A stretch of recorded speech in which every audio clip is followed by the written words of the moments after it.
Okay. Ito na yung 4M51 na hard start at low power. Pero natin ma-troubleshoot yung harness nya, fuel temperature, yung iba niya pang sensor. Tapos yung crudo nya is kunti ang binubugang crudo dito, kaya hard start.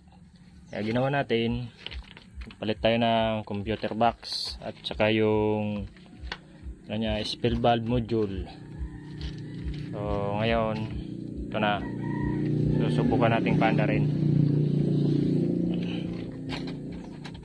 On, start. Good.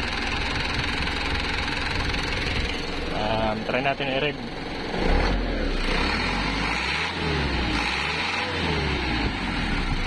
Gitna.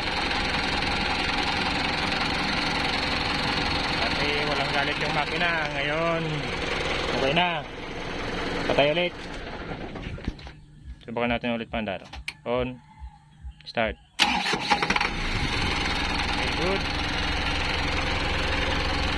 Good na. Yes. 4M51 low power at hard start. Okay na, good na.